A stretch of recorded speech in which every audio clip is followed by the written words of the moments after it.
저는 주변 분들한테 그렇게 말씀드리거든요. 투자하기 위해서 부동산을 공부하란 말씀은 드리지 않습니다. 내 자산을 보호하기 위해서 부동산을 공부하라고 꼭 말씀을 드려요.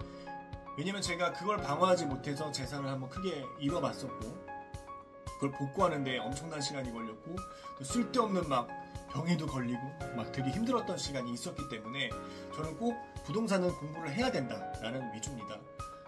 주식 같은 경우는 뭐 주식이나 예를 들어서 뭐 도박이라고 해야 되나요? 뭐 이런 것들은 저희가 하지 않으면 그만입니다. 하지 않으면 돈을 잃을 일도 없어요. 근데 부동산은 생각해보세요. 우리 아이가 원룸을 얻거나 출가를 해서 결혼을 해서 신혼부부가 집을 얻거나 분양을 받거나 매매를 하거나 전세계약을 하거나 임대차 계약을 하거나 무조건 시장에 참여를 할 수밖에 없습니다. 네. 투자가 아니더라도. 그렇기 때문에 저도 그냥 있는 집, 멀쩡하게 있는 집, 그 심지어 대기업의 물건이었었습니다. 그 물건을 가지고 전세를 들어갔는데 그게 사기였던 거죠.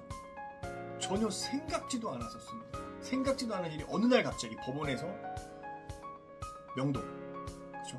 통지서가 날라오고 이게 뭐야 하면서 막 변호사들을 만나기 시작하고 와, 그때 정신이 없었죠. 정말 일도 제대로 못했습니다. 한 2년간을 엄청나게 고생을 했었는데 그게 왜? 부동산에 대한 정보나 지식이 없었고 무지했었기 때문에.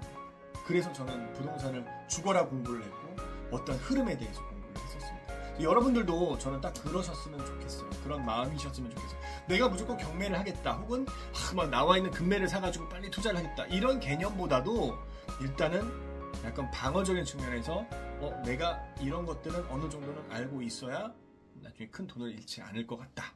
그러니까 이런 정도의 개념으로만 부동산을 시작하시면 그렇게 처음 시작이 어려워지실 것도 아니고 고민을 많이 하실 부분도 아니라고 생각해요. 뭐 투자를 해서 수익을 내는 건 부동산 시장을 조금 더 이해한 다음에 그 다음 단계로 넘어갔을 때 하시는 게 훨씬 더 효율적이고 또 수익률도 많이 날 거고 무엇보다 투자를 하는 입장에서 안심이 될 수 있기 때문에.